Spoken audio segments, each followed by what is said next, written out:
the United States launched a trade war against Canada, their closest partner and ally, their closest friend.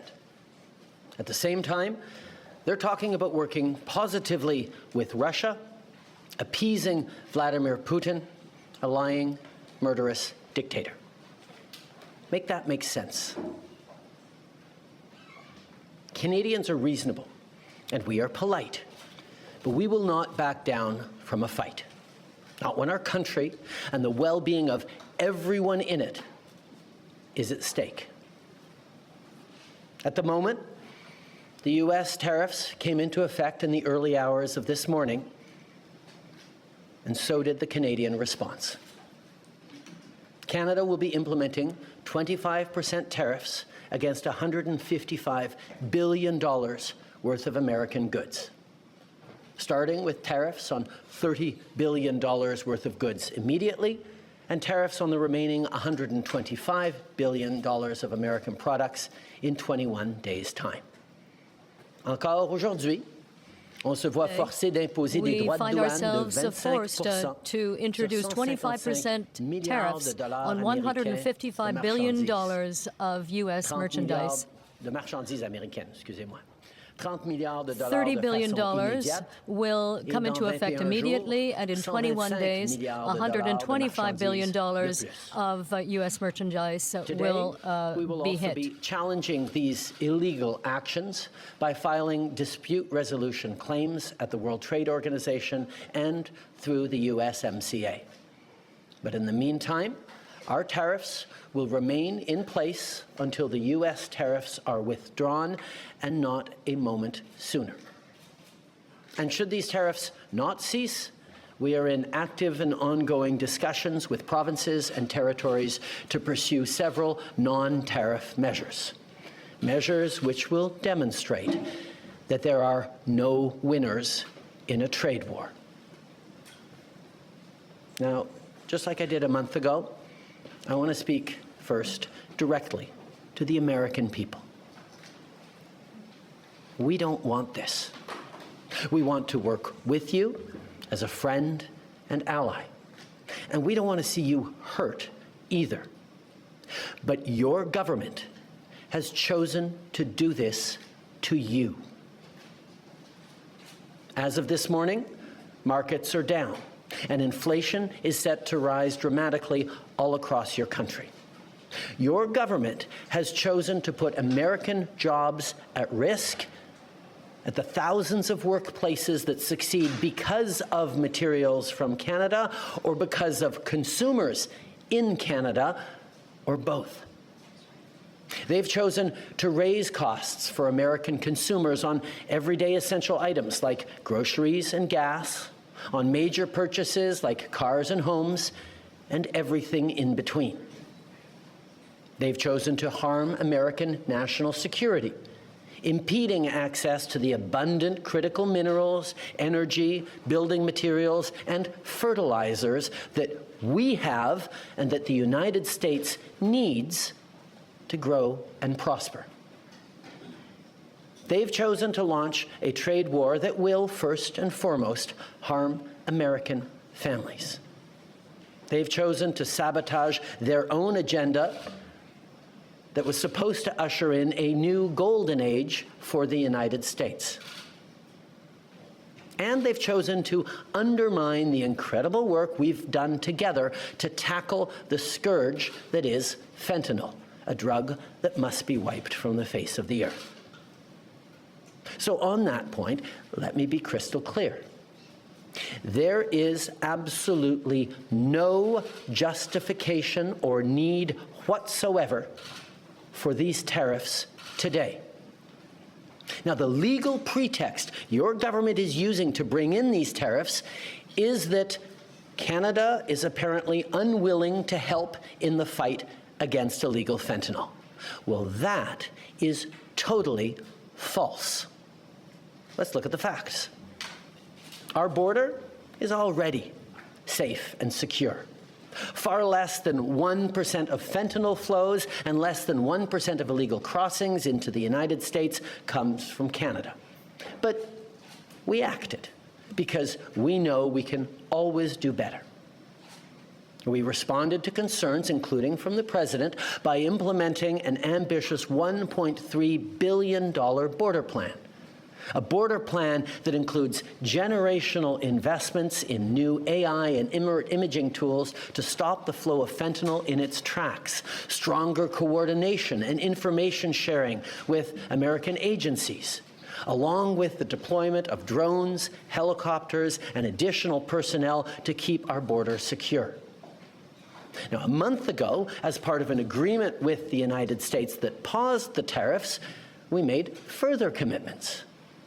We appointed Kevin Brasseau as our fentanyl czar, a man who dedicated his multi-decade career in law enforcement to combating organized crime networks and drug trafficking. We designated 7 drug cartels, sick, evil groups who cynically profit off the pain and suffering of people on both sides of the border, as the terrorist organizations that they are. And just yesterday, we launched a new joint operations partnership supported by a $200 million investment between Canada's security and law enforcement agencies, a partnership that will enhance the coordination of information and intelligence in order to thwart criminal gangs involved in the illegal fentanyl trade. And critically, our actions are working. As the U.S. Customs and Border Protection just acknowledged, there was a 97% drop in fentanyl seizures from January compared to December, to a near zero low of less than half an ounce seized in January, even with all the further enforcements and actions we've taken at the borders. In sum, we stepped up. We engaged closely and constructively with the President and his administration. We did everything we promised. We stuck to our word. And we did it because we believe in working together to protect our citizens. Now I want to speak directly to one specific American, Donald. In the over 8 years you and I have worked together, we've done big things. We signed a historic deal that has created record jobs and growth in both of our countries. We've done big things together on the world stage, as Canada and the U.S. have done together for decades, for generations. And now we should be working together to ensure even greater prosperity for North Americans in a very uncertain and challenging world. Now, it's not in my habit to agree with the Wall Street Journal, but Donald, they point out that even though you're a very smart guy, this is a very dumb thing to do. We two friends fighting is exactly what our opponents around the world want to see. And now, to my fellow Canadians, I won't sugarcoat it. This is going to be tough, even though we're all going to pull together, because that's what we do.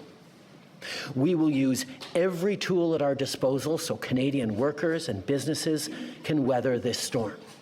From expanding EI benefits and making them more flexible to providing direct supports to businesses, we will be there as needed to help. But Canada, make no mistake, no matter how long this lasts, no matter what the cost, the federal government and other orders of government will be there for you. We will defend Canadian jobs. We will take measures to prevent predatory behavior that threatens Canadian companies because of the impacts of this trade war, leaving them open to takeovers. We will relentlessly fight to protect our economy. We will stand up for Canadians every single second of every single day, because this country is worth fighting for. Les derniers mois ont été The stressants recent months have been honnêtement stressful épuisants and, in fact, pour nous exhausting tous. for all of us. Mais je crois qu'on peut But I believe être rassuré we can be par l'incroyable reassured by solidarité the incredible dont on a tous solidarity été we've témoins seen entre nous. among Solidarité Canadians. entre nos entreprises, Solidarity among nos syndicats, businesses, notre société among civile, unions, the les civil communautés society, autochtones, Indigenous et tous les communities, Canadiens. and all Canadians. L'ensemble de la société canadienne parle All of d'une Canadian seule society voix is speaking with pour a qu'on se single fasse voice entendre de nos so that we partenaires can be américains heard by pour our illustrer U.S. que partners and l'imposition to de droits de illustrate that the douane, imposition c'est of une these très tariffs mauvaise idée. is a very bad idea. En même temps, At the same on time, travaille à l'interne we pour are faire working tomber les internally obstacles au to commerce remove entre the nos provinces et barriers territoires. to internal trade travaille between the pour provinces and rejoindre de nouveaux territories. marchés à We're travers le working monde, to try and pour reach new bâtir une markets économie around the world, toujours plus to forte et build an plus economy résiliente. even more strong and resilient than Dans les before. dernières années, j'ai eu In recent plusieurs years, occasions de I've had discuter a avec des number of leaders du opportunities monde to entier. talk to Mon global message leaders, and est my toujours le message même. is always the same. Canada is a reliable partner, and our door is wide open. In recent weeks, we have also redoubled our efforts to work with Mexico, which is also being hit with these tariffs. Together, we will seek new ways of working together and to provide mutual support in the face of this threat. In the face of uncertainty and worry, Canadians have shown so much solidarity. I saw you sharing lists of Canadian products to help your loved ones and friends and support Canadian businesses. I saw you change your travel plans to stay in Canada rather than going to the United States. I saw you redouble your efforts to support our small businesses and our workers here in Canada. I saw you defend our culture and ensure it can flourish. I saw you encourage our athletes with incredible fervor, and I thought I could never be even prouder of my country and my compatriots. And yet, I still have something to ask of you.